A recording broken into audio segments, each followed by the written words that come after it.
morning, dear student. I am Banfal Maurya. Today in class 11, we read about this diversity in the living words. Dear student, आज हमारा दूसरा दिन है class में और आज जो हम लोग स्टार्ट करेंगे diversity in the living world, that is the first chapter of your biology classes. ये बायोलॉजी क्लासेस का फर्स्ट चैप्टर है, ठीक है।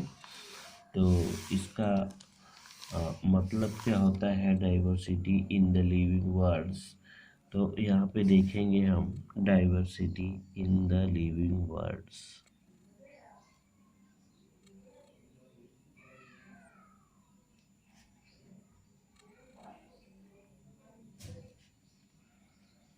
In the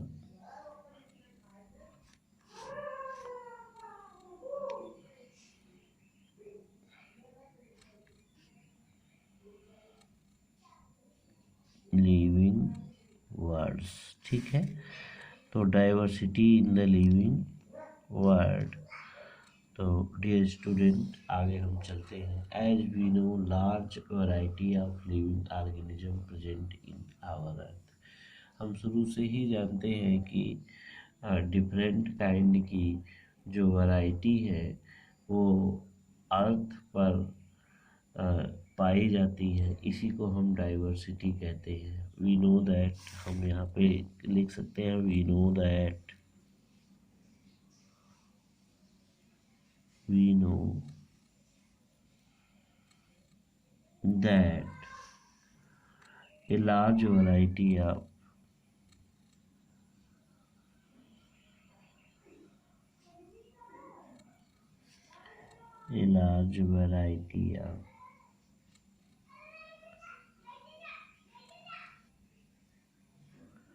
variety of living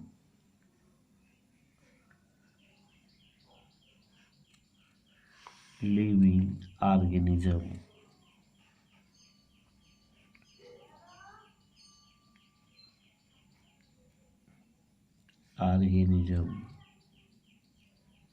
present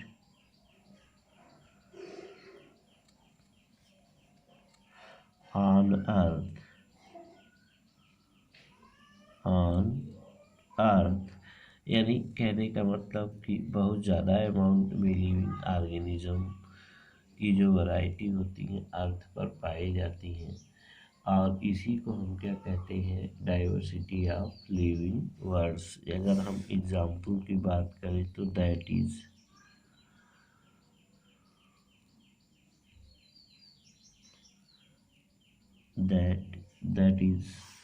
1.7 to 1.8 million, 1.8 million known variety, यानी 1.7 मिलियन से 1.8 million जो है millions variety species की होती हैं, स्पीसीज की पाई जाती है, ठीक है। जिनमें से 1.3 मिलियन एनिमल्स स्पीसीज, जिनमें से 1.3 million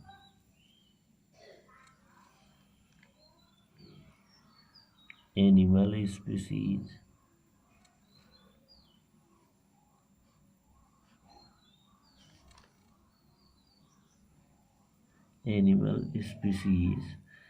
and 0.5 million plant species होती हैं।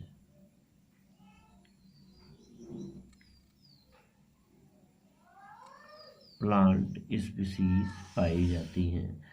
तो ये लगभग इतना ज़्यादा अमाउंट में लिविंग ऑर्गेनिज्म जो अर्थ पे सरवाइव करते हैं, तो इनकी डिफरेंट जो वैरायटी होती है, इनके टोटल नंबर को ही हम कह सकते हैं की डाइवर्सिटी।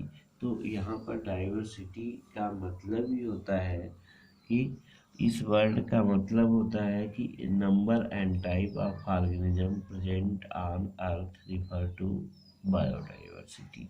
ठीक है, तो यहाँ पे क्वेश्चन एराइज होता है, what is biodiversity? What is biodiversity? Biodiversity क्या है? ठीक है, तो हम यहाँ कह सकते हैं the number and type, the number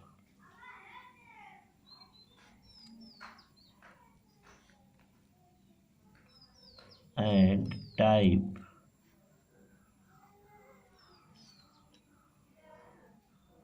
of organism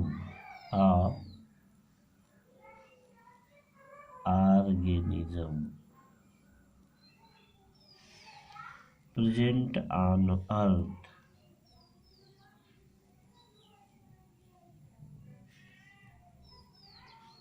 present on earth refer to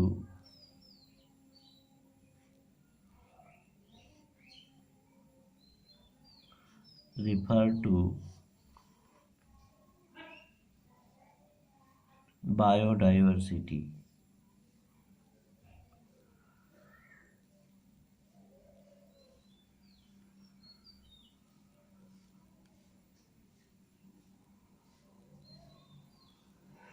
इसी को हम क्या कहते हैं? बायोडाइवर्सिटी। यानी the number and type of organism present on earth refer to biodiversity. ये इसकी डिफिनीशन होती है। और बायोडाइवर्सिटी की जो स्टडी की जाती है उसको हम कहते हैं सिस्टेमैटिक्स। तो व्हाट इज बायोडाइवर्सिटी?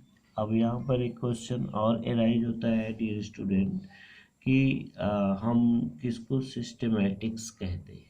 ठीक है, अब इतना ज़्यादा एनिमल्स हो गए हैं कि इनको अलग अलग हर एनिमल्स की जानकारी अलग अलग प्राप्त करना ही उनका उनके कैरेक्टर के अकॉर्डिंग्स उनको अरेंज करना ही सिस्टेमेटिक कहलाता है।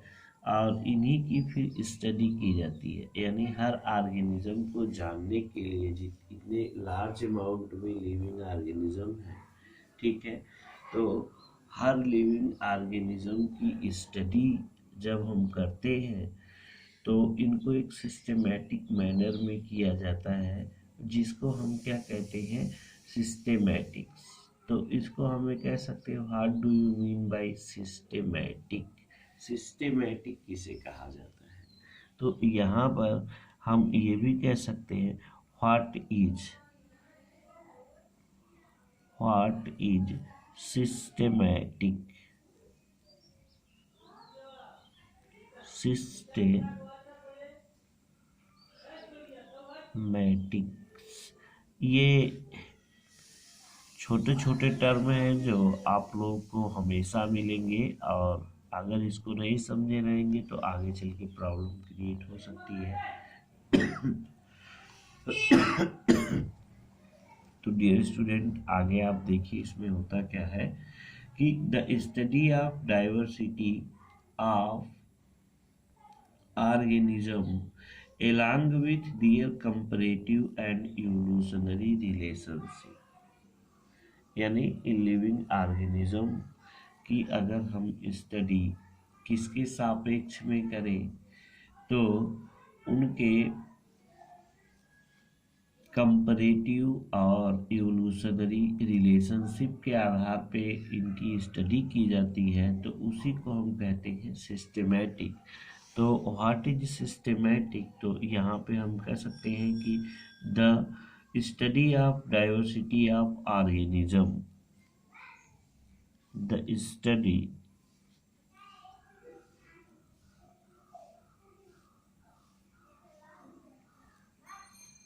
study of diversity of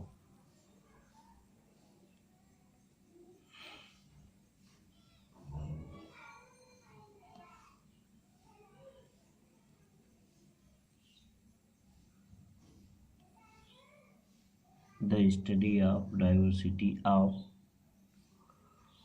organism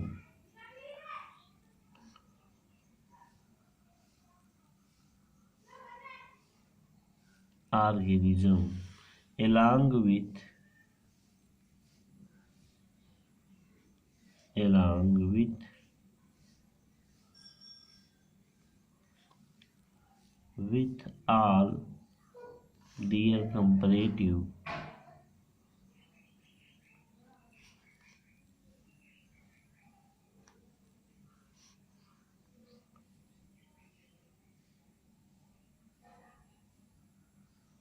all their comparative and evolutionary relationship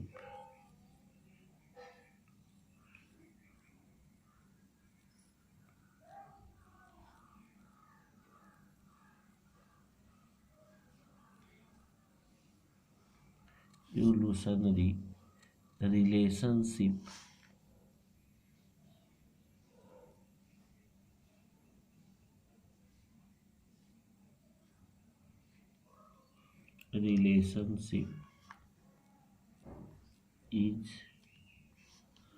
called systematic. इसी को हम क्या कहते हैं? सिस्टेमैटिक।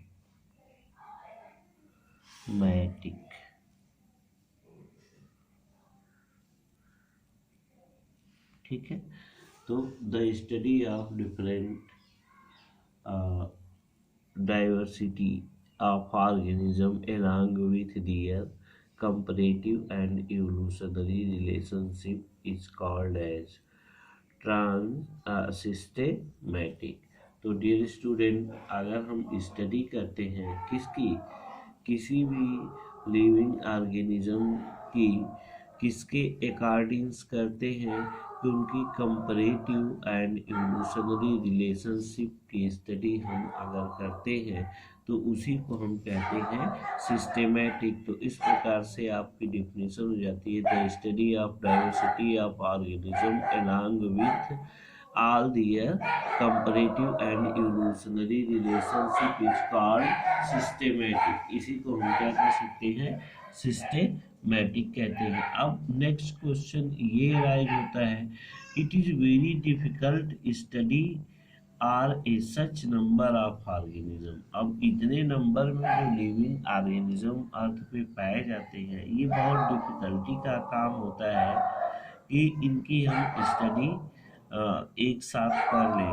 ठीक है, तो ये बहुत डिफिकल्ट का टास्क होता है, इसलिए इस टास्क को हम कम करने के लिए जो ये कॉम्प्लिकेटेड प्रोसेस है उनको इजी बनाने के लिए हम क्या करते हैं कि डियर स्टूडेंट, हम ये कह सकते हैं कि it is very difficult to study such a large number of organisms। It is very difficult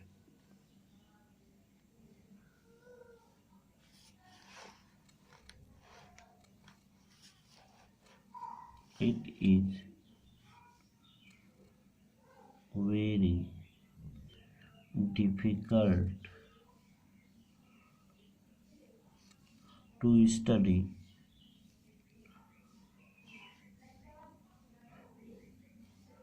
study such a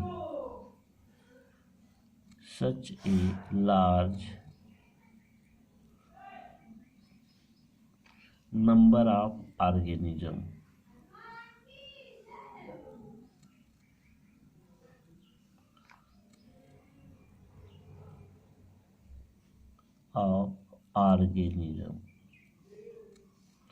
यानी इनकी स्टडी क्या होती है? बहुत ही डिफिकल्ट होती है। ठीक है ना?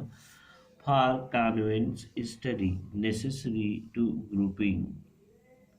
ठीक है, तो ये इनकी स्टडी करने के लिए ऑर्गेनिज्म को क्या किया गया कि for this difficulty overcome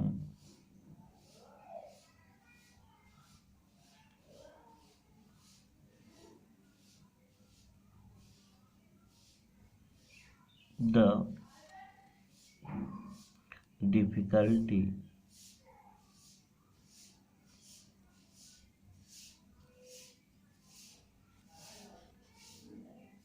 of study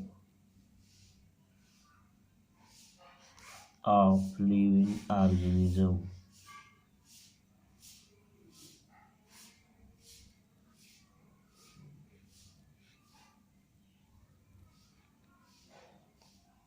Living organism.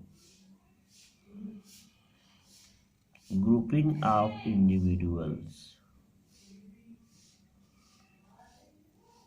Grouping of similar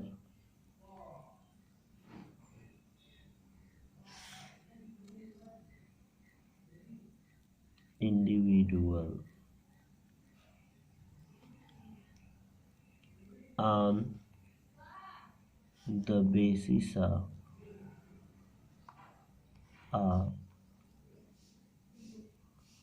similarity। तो अब इन इंडिविजुअल्स को उनकी सिमिलरिटी के बेसिस पे क्या किया जाता है, ग्रुप किया जाता है। तो यहाँ पे हम ये कह सकते हैं कि इनको एक पर्टिकुलर ग्रुप में दिया गया, ठीक है। तो the term systematic taxonomy and biological classification are arise from these grouping। इन्हीं ग्रुपिंग की वजह से डिफरेंट काइंड के जो वर्ड एराइज होते हैं, जिनको हम सिस्टेमेटिक्स और टेक्सोनॉमी और बायोलॉजिकल क्लासिफिकेशन के नाम से जानते हैं। तो अब आप यहाँ पे देखिएगा कि इन तीन टर्म को हम किस प्रकार से डिफाइन करते हैं, जो कि आपके नेक्स्ट वीडियो में सेंड किया जाएगा। तो क्लासिफिकेशन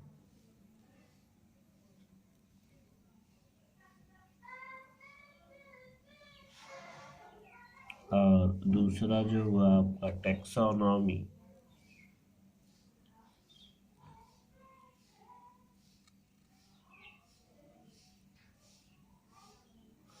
टेक्सोनॉमी एंड सिस्टेमेटिक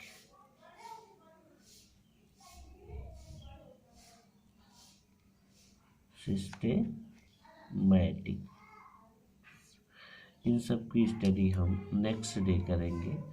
तो ठीक है डियर स्टूडेंट, आज के लिए इतना ही।